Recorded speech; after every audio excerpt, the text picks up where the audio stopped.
There's that one pinch, you think you're going well, but it hits like 25%, you're like, I don't know about this, buddy. After a massive 5 years of the Lanterne Rouge Cycling podcast, I finally was able to get Patrick to come to Flanders to experience not just the cycling, but also the culture around it.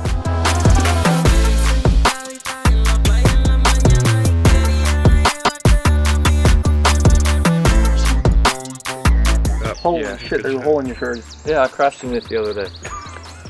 Going into this week, the plan was to do the Flandrian Challenge, basically 300 plus kilometers with the most iconic, the most famous cobble segments and Koppenbergs in Flanders. Day one, get to Flanders, here in the Flandrian Hotel, nice sleep, all good. And so we went out to past Ypres to do the Koppenberg. Weather was great, views were really good, near the French border. You can just about see the French border over at Lille or Rouge. Feeling pretty good actually. I'm very stressed though, because I reckon I can do most of the climbs, but the steep ones, I'm gonna perish. How about you, Patrick? I feel good, my Dutch is good. I can even read this West Flemish. We're gonna do the Koppenberg now, no warm up, so we'll see how that goes. I don't know if this is the easy or hard side of the Koppenberg, but I think we do the Lattenberg first. But yeah, as you see. Read it. This province of the Koppenberg is 160 hectares large and was founded in 1995. Yeah, to be fair. Yeah. So yeah, I work for a Dutch team, huh? Great start. Welcome to the cobbles, my friend. We're gonna be on them soon. Man is attacking! That was the first introduction to cobbles though. And that was where I thought, okay, like the Koppenberg, I'll swear this is harder than I thought. Come on, you can do it. Go on. Allez, allez. They're fucking hard. They judder you around so you can't get your foot or your pedal stroke like nice and smooth. You can't get out of the saddle. Oh, this is steep. This is real fucking steep here. This is like 20%.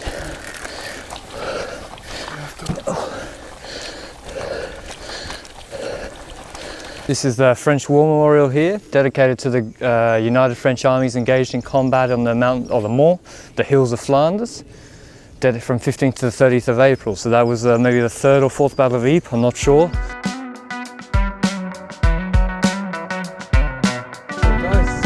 Yeah, we've got goals now. Oh really? Yeah.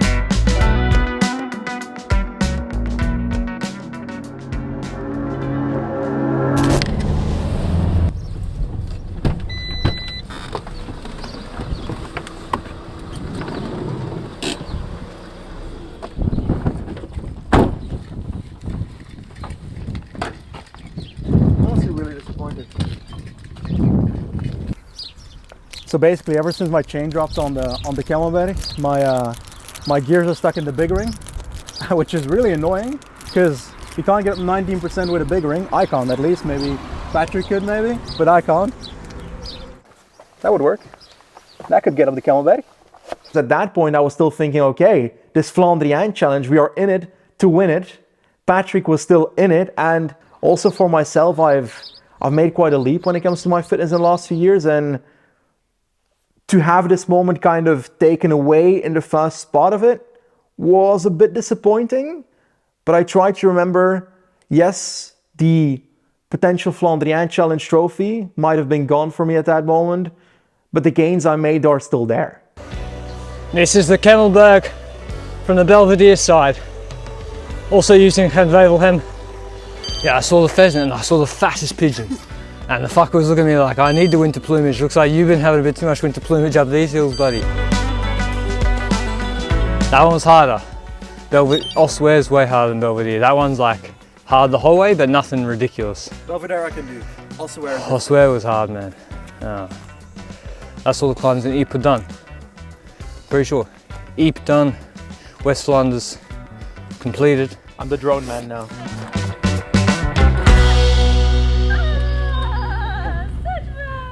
Alright, let's do some shuffling. We made a mistake, perhaps too optimistically. We went to the Centrum Ronde van Vlaanderen, We had lunch, chilling out, having a chat. Oh, it's a bit of drizzle outside. It was in Heradsbergen actually. And then all of a sudden the rain just intensifies, and then I have to start my ride again and do I think another 80 Ks. How many people does it take to put on overshoes? Quite a bit apparently. Look, I know how to do it. I gotta be honest, when I finished the first ride, I thought I was gonna get in the car and everyone was gonna be like, oh, just call it a day, it's too much faffing about. And then everyone was like, all right, we're going to Oude. I was like, Oude, fuck, that means I have to go do the second ride now. Look at the weather forecast the night before. 4 mil of rain, no bother. 4 mil of rain, I'm soft, but I'm not like that soft. I just worried about drinking out of the bit on this shit all over it. I don't like it. I don't like it very much either, I gotta say. This rain jacket I'm not sure I've worn since I was a skinny man, so we'll see. I don't know if it'll get on either. Whoa. Just about. All right, better to be seen anyway in this sort of weather. The plan quickly evolved into us just exploring Flanders through and through, which included those climbs. Oh, yo. Jonge. I'll meet you guys at the Koppenberg. Do you need me to stop at the bottom or the top?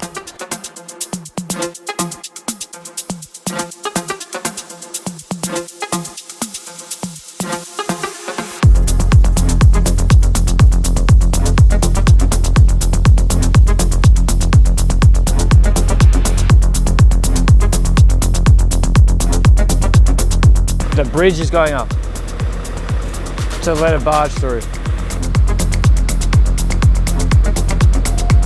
This bridge. Is there a quicker way, Benji? The climb, which was the scariest part of the whole trip, or which I was the most excited about as a challenge, was the Koppenberg, where it is the hardest climb we've done this week. I think it's the hardest climb that they use in the Tour of Flanders or any of the races, and it was the wet day. So you've got the hardest climb, super wet, really steep pinch, and we're trying to film us getting up it. You add that all into combination and it was going to be super hard. So right now I'm on the Koppenberg. This is one of the hardest climbs in the Tour of Flanders, the hardest climb in the Tour of Flanders, probably looking at the percentages, because this is bloody steep behind me. Goes up to 23% in certain areas, but gotta be honest about it, it looks a bit steeper in places.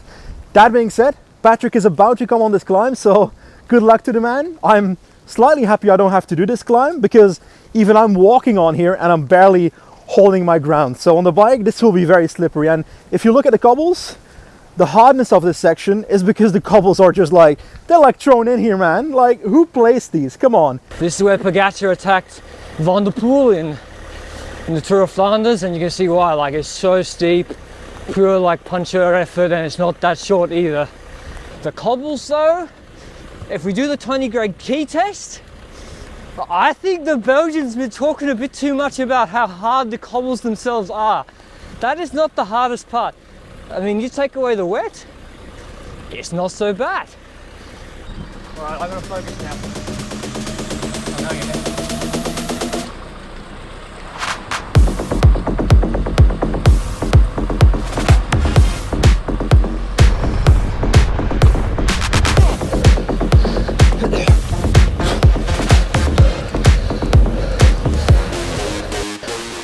There's that one pinch, you think you're going well, then it hits like 25%, you're like, I don't know about this, buddy. That was easy, Luke. What the fuck are people talking about this climb for?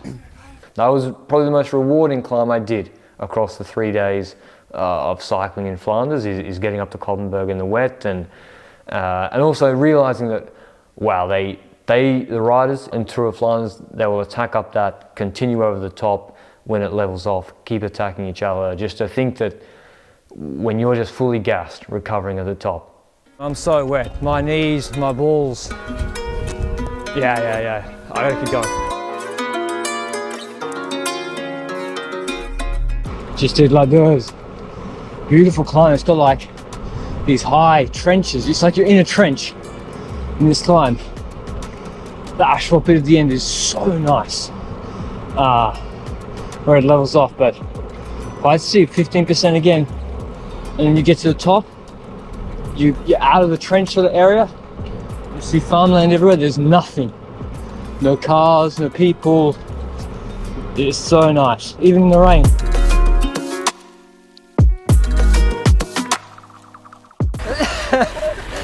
I was fine with the cold and wet. I was happy on the doors. I was really happy.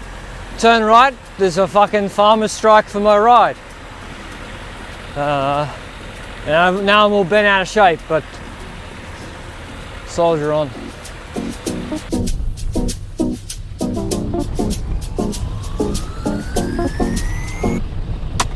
Yeah, we just did the finish of Dynalith and the Kira Corsa, which is tomorrow, I think. It's like every other Belgian race except the finish is in the Kira course, and it's cobbled like 4% uphill, but there's some steeper bits. Next route is the Huizenpontweg, flat cobble sector, coming up in about 1.5 kilometers. And after that we've got another flat cobble sector, Doorn, 3 kilometers later. Okay, cool. You can do this, man, come on.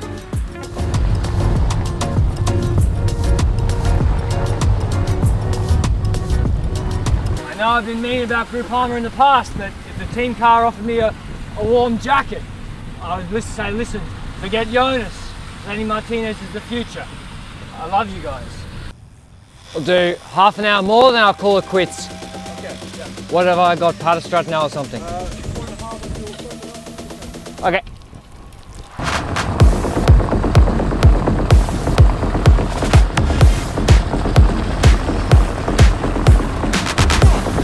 Paterberg was the hardest by far. It was so hard, man. Just so long, wasn't even flat, it was brutal. Last section of the day, vibe's actually not too bad. Vibe's actually okay. The light's fading, so I've got to be sensible, and my arms are really tired, so no use crashing on the first day out. Not having a problem. Only about 80 k's, I think. The hard strikes is big to shit, it's so hard. That was good the last hour, I really enjoyed. Like, once you're fully saturated, you can't get any wetter. Had a couple of gels. I actually really enjoyed the last hour.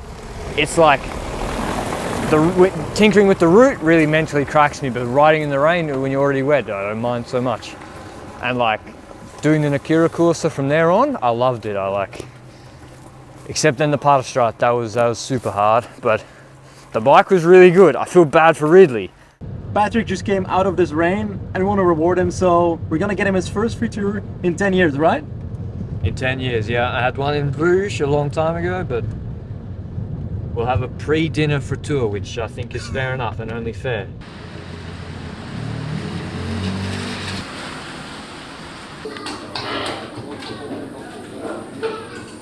So we're at a famous tour near Brakel. I'm freezing. Benji, run me through. What's an official bicky deal? Official bicky dealer means something different where I'm from. Official bicky deal is a bit like Thursday Lines type operation. So what's a bicky? So a friture is basically a bit of a snack shop where you can get frieten with like fried snacks, and these are the fried snacks I'm looking at for right now. What sauce do you run? So I'm a mayo guy, obviously. I know, yeah. But what is bicky sauce? Is that just tartar? I've never tried bicky sauce in my entire life. Meal pack, only 1,000 calories, more or less. We're about to get stuck in. We've all got different sauce, got the boulet. Benji's been talking it up for at least 5 years, so. About what? The friture. Yeah, of course. No, actually I'm really keen. I wanted to have it for a long time, so. With curry sauce. Oh, wow. Or would you place it on the tier list? Well, the boulet is about a 7. What? 7? 7. I wouldn't eat 4 of them, but Yeah. about 7. What a motley crew. A few people thought, Fucking nice. oh, you got a few strange looks in the friture, but I was like, I just did the Koppenberg in 25 seconds. I'm allowed to wear Ugg boots in your friture. I'm pretty sure Right. I own a part of West Flanders now. And how did you do the Koppenberg in 25 seconds? 1500 watts for 50 seconds? 1500 Plus? 1500 watts, 50 seconds, easy. 1 meter bike. Yeah. After a joint cycling training plan, you can do a Koppenberg one leg. You look lean though, by the way. I don't know about that. Not after the chippies. Did we even lock it? Yeah. It's locked. This one wasn't.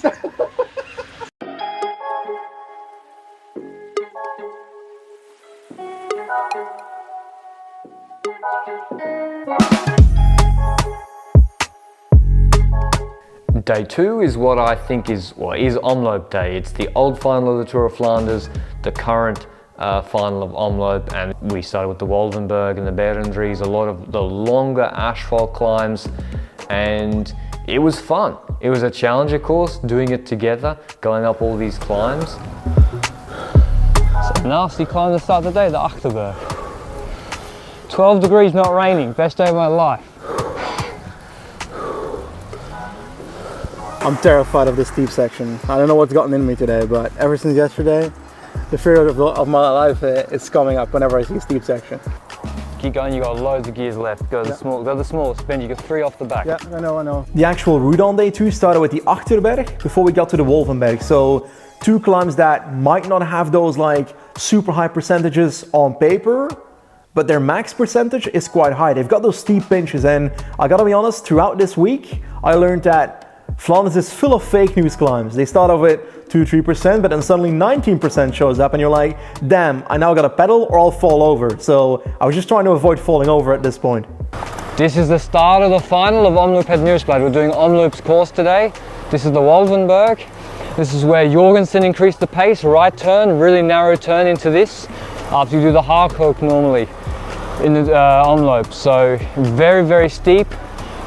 Like it's not so bad here, and like all the climbs, there's a 15% section right there just in front of the car, and yeah, it's asphalt but very narrow, and then you can't see the top. So if you string it out like Jorgensen did and you're back like Asgren, you can't make up positions. It's leveling off now. Come on. Fuck.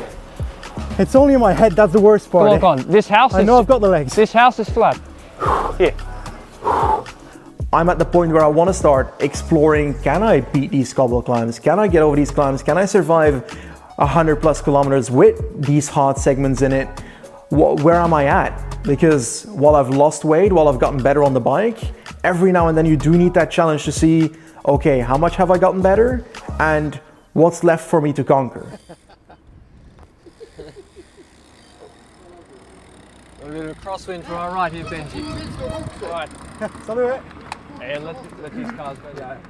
Probably the highlight of day 2, and a fortuitous result of our misplanning, which maybe was a feature of the last 3 days, was not realizing that Nokere Koerse went through our planned route for day 2. So we go around after the Jagerij, which is look like a nice street, turn right, there's suddenly a signal giver or a marshal standing there in a fluoro jacket being like, no, the car's not coming through here. And we're like, oh no, that means the race is coming through. Our mate over here has let us know, and then it also does the Haarkook.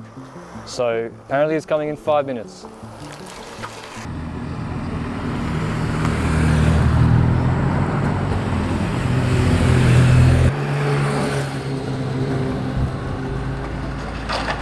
Ooh! Come on, get up! So close!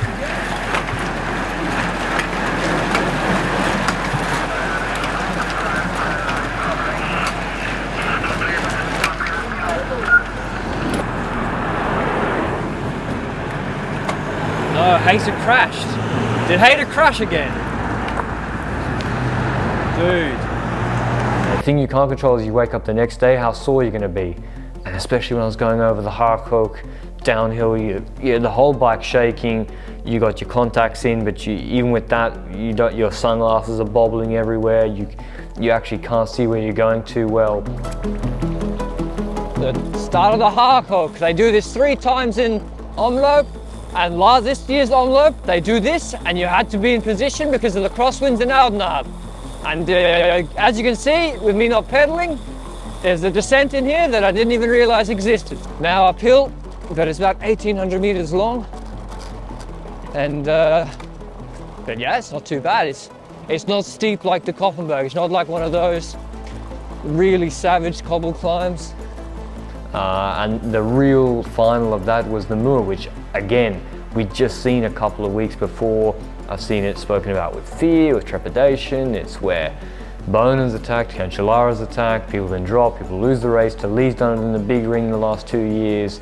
And to do that, it was really, really exciting. And so yeah, even with Remco Evenepoel's fan club, the bar is right there halfway up the Moor, which I didn't even realize. But this is the real final of Omloop and the old Tour of Flanders. We've just come up through Paterberg. Yes. Paterberg, and down there it's pretty busy. It's school knockoff, and then you come up a little hill here, and then we've already done the western. This is part of the vest, and I'd say that it continues a bit more, and towards there, the end of the street, it's going to start turning into the actual muur of Paterberg. So this is where, right here, is where we saw Tim Wellens when the group was supposed to be at 1 minute in Omloop.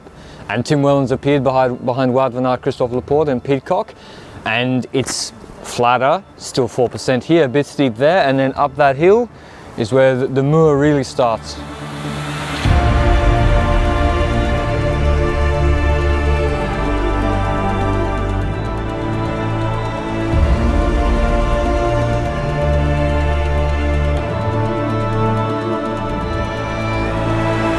The Western goes for a lot longer than I thought. I thought it would start at finish at that square. We're still doing it, and now we turn right onto the muur.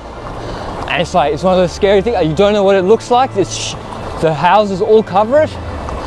This is 9%. Yeah, when we turn left here, this is where Deli always has gone the last 2 years.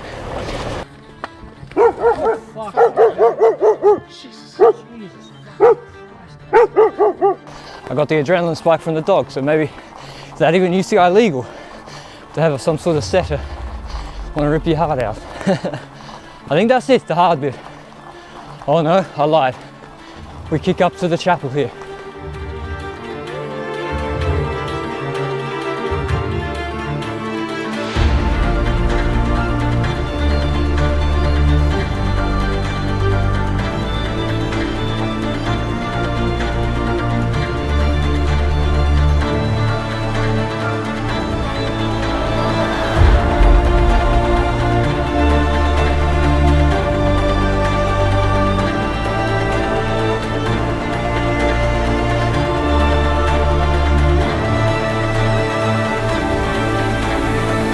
I went a bit too hard on the sections before the flat section. Then I tried to restart every flat section. And the problem is that the steep sections are a slight bit too long for me. So I had to stop about like 3 times, but hey.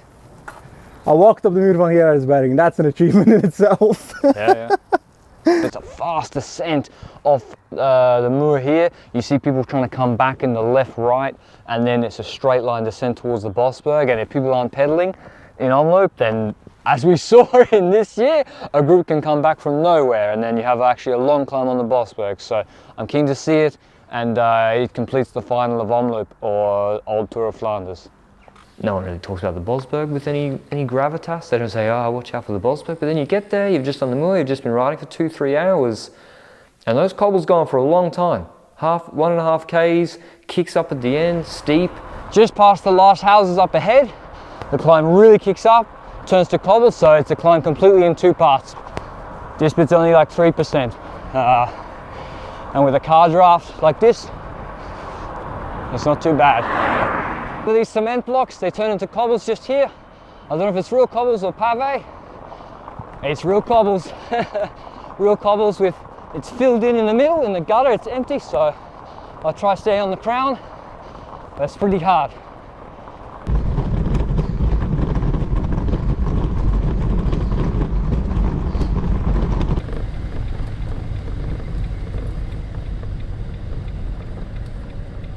Like all the climbs the last 2 days, the hard climbs were easier than expected. The easier climbs were harder. The Bosberg there was hard. That was like really extended cobbles all the way, 7%, 8% hard uphill. And if you're just on the muur, really, really hard. So that's the final of Omloop done, except the sprint finish in Nineveh, which I don't think we're going to do. Honestly, my day was pretty good. To finish off with the Bosberg, it's kind of like, the Bosberg is a perfect example of how much more difficult a cobble section becomes of 11%, or how much more difficult a climb becomes of 11% when you put cobbles on it. Because that was a pretty tough one towards the end, I reckon. Yeah, it was hard. And it's also the attrition of the climbs before really start hitting you. But that being said, it's also kind of the climb that I enjoy riding compared to the muur, who was a bit too steep for me. This I enjoyed. No. You can podcast. Come on. Okay. Tell me, group sprint or small? Sprint. No idea. And you? Well, I predicted Merlier, so I'm hoping Merlier. Oh, you're both right. Both right? You don't miss. We did it. We picked a favourite. That's why we picked the favourite alongside Philipson, and Philipson I knew crashed out. So, yeah, I'm a great analyst. I need to take in some culture. Yeah, my mum said, well, I've learned that no holiday is complete without a trip to Catholic cathedrals, so to see some art. So here we are. It's ingrained into me. It's just a force of habit.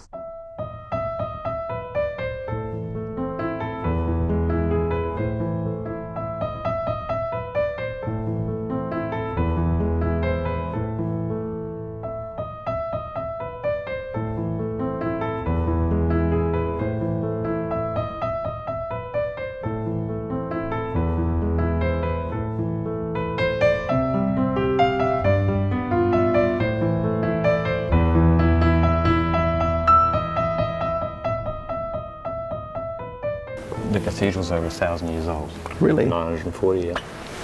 Gothic architecture. I really like it.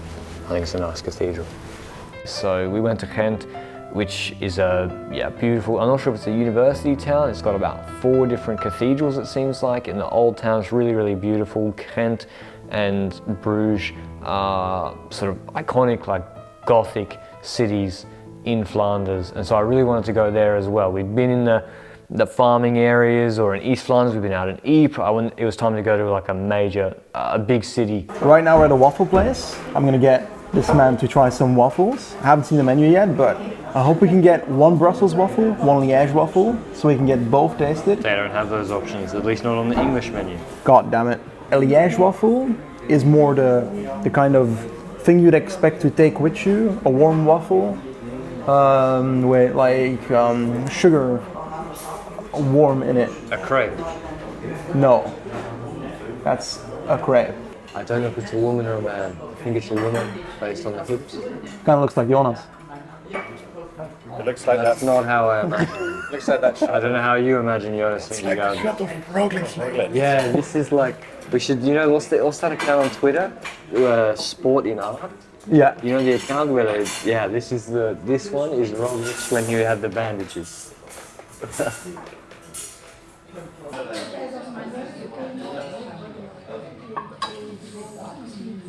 Tastes so bloody It good. seems quite like airy. Yeah, this is less airy, but it's very good. Very good.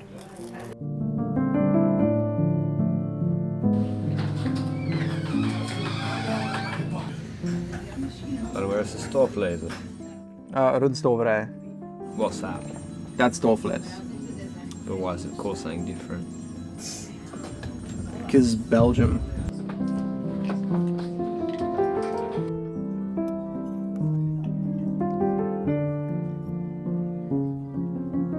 First Belgian stew, or you have I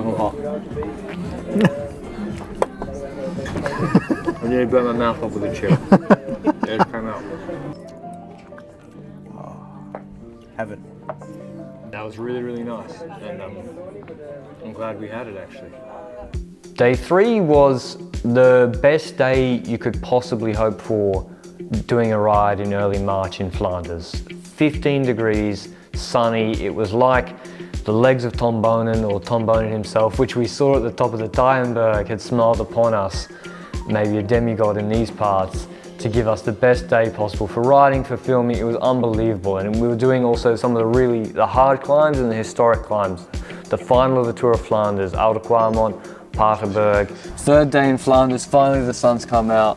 All good rides start in a random car park. We're in like a supermarket car park in Flanders, but with a French name. It seems to be common here. And we're doing the main Tour of Flanders climbs. I got a map. I'll read out some stats for you. For the Kwaremont. There's no better place for a monument than the Ronde van Lanterne just past the summit of the Oude Kwaremont. In 1913 they did this. I don't know how they did it. Their names are all painted on the road surface. The Paterberg though is, I think, the hardest climb today, definitely. Yes. And maybe the 3rd hardest after Koppenberg Moor, maybe equal to Moor. It's 380 meters, averaging 12% all cobbles. It is, and you may know the Kwaremont because that's where Poggy has gone the last 2 years. This trolley lady, you just crazy, you live out of that.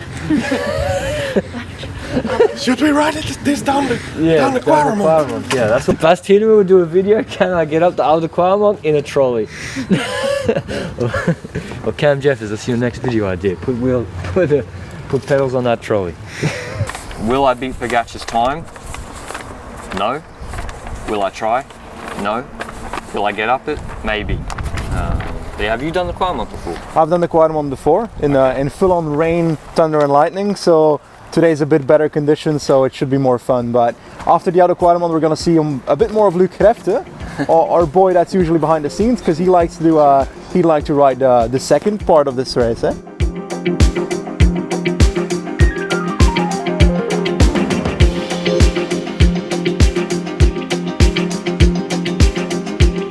Little bit of a headwind on Kwaremont, I can feel. So listen, I know we do the watts calculations.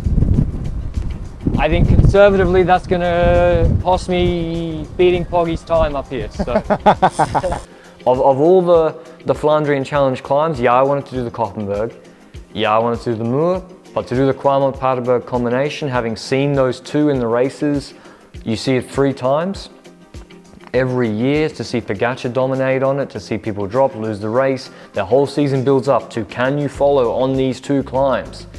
And to then go and experience that was fantastic. And the town of Kwaremont's really, really beautiful. On the Oude Kwaremont now, good asphalt surface. They do this 3 times in the Tour of Flanders. First time 100 k's in, kind of where the race really starts if there's not crosswinds.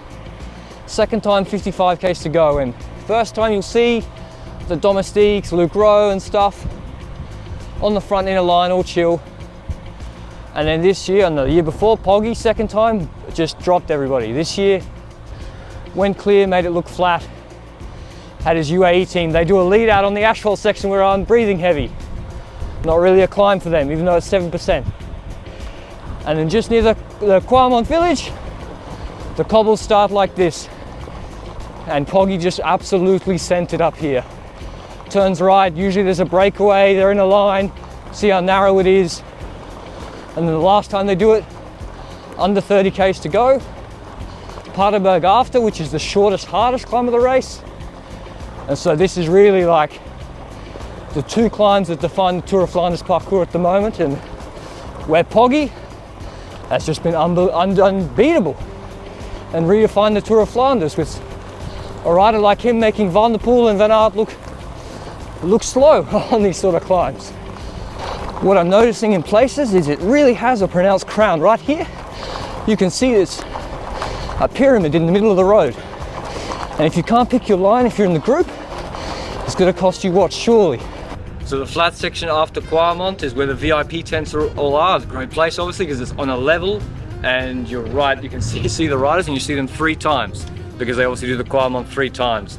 Got the field on the other side. And this is one of those segments, like the flatter segment of the other Kwaremont. There the damage can be done, but here you can really keep that gap and even lengthen it if someone's already suffering from the segment before. And a bit further, it starts going uphill again. It's not the most treacherous section there, but it's still going to do some damage. After the flatter section through the village of Kwaremont, it kicks up again and it just keeps going. So this is the longest cobble climb we do on the whole trip in Flanders. I'm really happy to do it.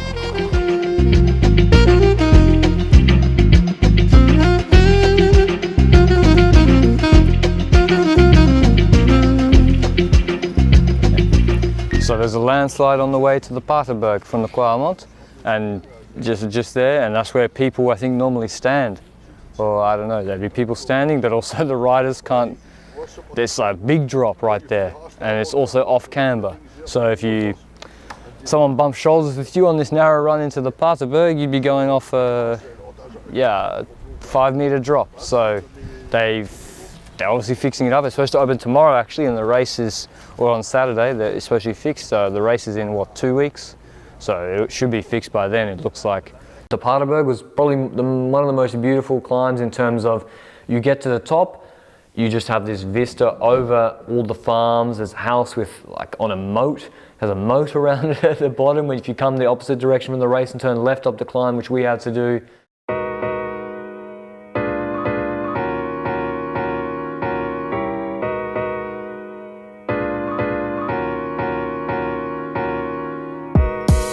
The Paterberg was actually harder than I expected. I thought, oh, after the Koppenberg it won't be so hard, but actually I started too fast at the beginning, and then Luke said, it's a bit hard at the end, I'd be careful, and then right at the end I was gassed. So this is just the steep bit there. Before it bends, you can't really see it from this angle, near the White House is where Tratnik attacked when he was in 2021 on Bahrain, I think the second last Paterberg. And he attacked Van der Poel, Pogacar, everybody, and then they turn left here, go down a really fast descent. But yeah, this is the hardest climb in the final of the Tour of Flanders or Koppenberg. They do. It's the combination with the Oude Kwaremont, yeah, which is really close. Exactly, there's no rest. And in E3 they do it the opposite way. First the Paterberg, yeah, and the Kwaremont.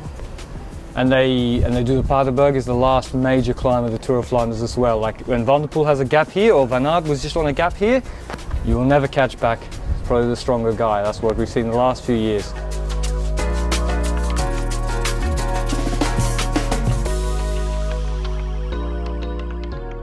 Before I hear any YouTube comments, Lanterne, you're grinding! My rear derailleur battery died on the turn into the Paterberg. You think I want to be in the middle of the block going up that thing? I know. It's, you know, but anyway, excuses, but proof we're changing it. I don't know what cadence I did, but joint 51 joint cycling low cadence work. I mean, shout out to the boys. What literally? What are of all the places? There's like 3 places. No, not even. Like what? Kwaremont, I swear. Koppenberg and the Paterberg, and this is the only climb where the car's been at the top, and we're doing loops. It's literally the only place, and at the bottom, it's like, well. Then Luke said to me, he's like, "Do you need a push? Do you need a push?" I'm like, "Fuck off, Luke. I'd rather walk. I'd rather fall over." At the end of day 3, we wanted to tick off some of the other most important climbs from other races. So the Canaryberg, which is in E3, and the Paterberg, which really has been used to explode E3, and there's also the Boonenberg. It's got a statue of Boonen on the top, just his legs. If you have a strong team, it's a fast run-in on this narrow road. Well, not that narrow, but if you put it in a line, especially with some crosswind coming in here, no one can move up. And then you get the full lead out before the cobbles, and bang, it goes straight up as the cobbles start, and you can launch like Quickstep did really effectively in 2021. But like all the climbs, it starts pretty nice here, you know, 6%, 7%. I wouldn't call this asphalt. I don't know the technical term for whatever this is. Concrete slabs, but then the cobbles start, the lead out men will finish, usually. And this is where you have to kick it up a gear, or someone will attack, like Seneschal or Stibar. But it's a nice climb. It's not quite as scary as like the Paterberg or the Koppenberg, or if they send it and you're caught behind riders sliding back, it's tough to make up positions. I think MVDP had to do a big effort on the right here in 21, E3, or when Quickstep launched it. And Van Aert actually closed it for him, because like everything, they continue over the top where it's still pretty steep. But after 3 days of cobble climbs, 2 times Paterberg this morning, I'm not feeling my sharpest now. Maybe the most important piece of artwork on top of the Boonenberg or the Paterberg, I forgot. The reason it's called the Boonenberg is because they have Tom Boonen's legs here. So the story is that, yeah, well, not the story, they did this in 2023, it was recent, last year. They made these, it's a cast mold of Tom Boonen's literal legs, I think. He went in and they did a mold of his legs. And so his feet are huge. If they're really his feet, they're much bigger than my feet. So, but yeah, remind me of a funny story with Tom Boonen's legs before, at the start of his career. There was an interview with Michel Weiss, and they're all sitting on a bed, and it's kind of like the Stoiness Australia YouTube video. If you know, you know. And Michel Weiss like slapping Tom Boonen's legs, like, "Look at this fine young man." So like, I'll give them a feel. Maybe other people give them a feel. I don't know if you're allowed to do that, but it's nice to have that on the Paterberg. Like, it is when it was first unveiled, I remember Anglophone media was like, "Oh, what's that?" But I guess his legs did the talking on this climb for many, many years.